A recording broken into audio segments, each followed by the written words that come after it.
করছি শাওন পাকশালা কবিতার ছন্দে। ভিডিও দেখে রান্না করুন মনের আনন্দে। নমস্কার বন্ধুরা, শাওন পাকশালাতে সবাইকে স্বাগত জানাই। আজকে আমি বানাবো একটা নিরামিষ আইটেম, আর সেটা হচ্ছে নারকেল আলুর তরকারি। তো আপনারা তো সাধারণত আলুর তরকারিটাই খেতে খাই, কিন্তু একটু এইভাবে যদি আলু নারকেলের তরকারিটা করা যায়, খেতে যেমন দুর্দান্ত লাগে, মুখের টেস্টটাও বদলায়। আর নিরামিষ দিনে এটা যে কোনো পুজোর দিনে হোক বা যে কোনো নিরামিষ দিনে আপনারা এটা করে খেতেই পারেন। তো আলু নারকেলের তরকারির জন্য আলুগুলোকে এরকম ছোট ছোট ডুমডুম করে কেটে নিয়ে ধুয়ে নিয়েছি। এখানে নারকেলগুলোকে এরকম ছোট ছোট ডুমডুম করে কেটে ধুয়ে নিয়েছি। এখানে নিয়েছি নারকেল কোড়া, আদা বাটা, 4-5টা চেরা কাঁচা লঙ্কা, একটা শুকনো লঙ্কা আর একটা তেজপাতা নিয়েছি। এখন আমি রান্নাটা করে নেব। নারকেল আলু তরকারিটা করার জন্য আমি কড়াইতে সর্ষের তেল দিয়ে দিয়েছি। তেলটা গরম হয়ে গেছে। এখন আমি যে কেটে ধুয়ে রাখা আলুগুলো একটু ভেজে নেব। আলুটা ভাজা হয়ে গেছে, দেখুন আলুর গায়ে একটু কুচকানো হয়ে গেছে। এখন আমি আলুগুলো তুলে নেব। আলু ভাজার তেলটা বেঁচে গেছে, ওই তেলের মধ্যে একটু হালকা করে নারকেলটাও ভেজে নেব।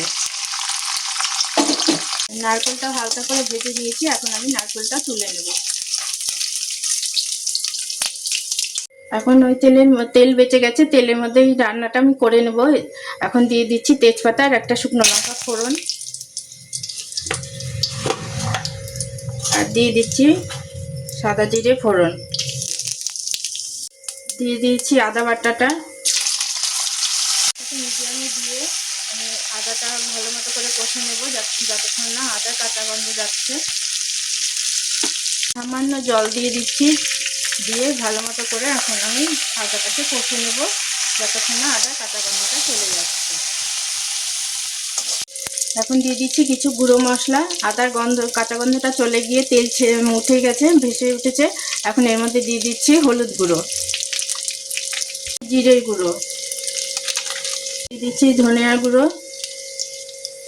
ঝাল লঙ্কার গুঁড়ো। ঝাল লঙ্কার গুঁড়োটা অপশনাল, আপনারা বেশি ঝাল না খেলে পরে এটা স্কিপ করেও যেতে পারেন। দিয়ে দিচ্ছি কাশ্মীরি লঙ্কার গুঁড়ো,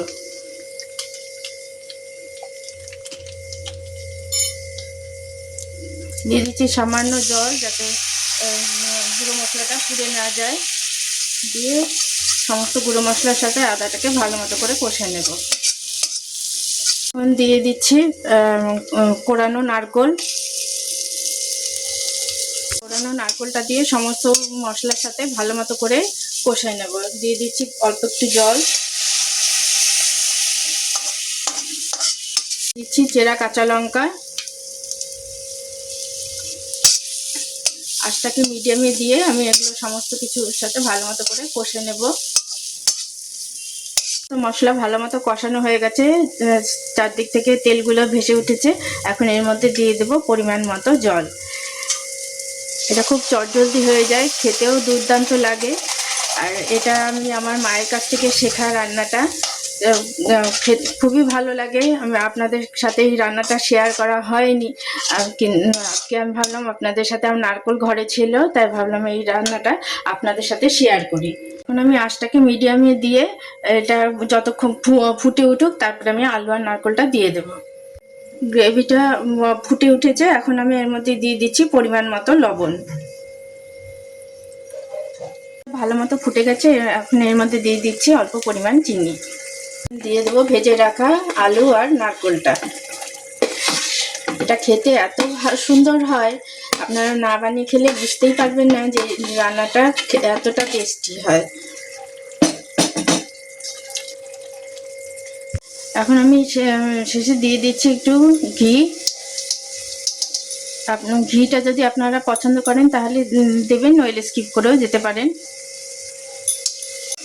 আমার রান্নাটা কমপ্লিট, সার্ভ করার জন্য একদম রেডি। দেখলেন তো কত কম সময়ের মধ্যে রান্নাটা হয়ে গেল। আর গ্রেভিটা আপনারা যে যেমন পছন্দ করবেন সেই অনুযায়ী গ্রেভিটা রাখবেন। যদি পাতলা খেতে চান তাহলে পাতলা রাখবেন, নইলে একটু মাখো মাখো করে, যে আমি যেমন মাখো মাখো করে রান্নাটা শেষ করলাম এইভাবেও আপনারা করতে পারেন। আর এটা ভাত, রুটি, পরোটা, পোলাও যে কোনো কিছুর সাথে খাবেন না কেন, খেতে দুর্দান্ত লাগে। আর এটা করে খেয়ে ভালো লাগলে আমার চ্যানেলটিকে সাবস্ক্রাইব করবেন, লাইক করবেন, শেয়ার করবেন এবং কমেন্ট করে আমার পাশে থাকবেন।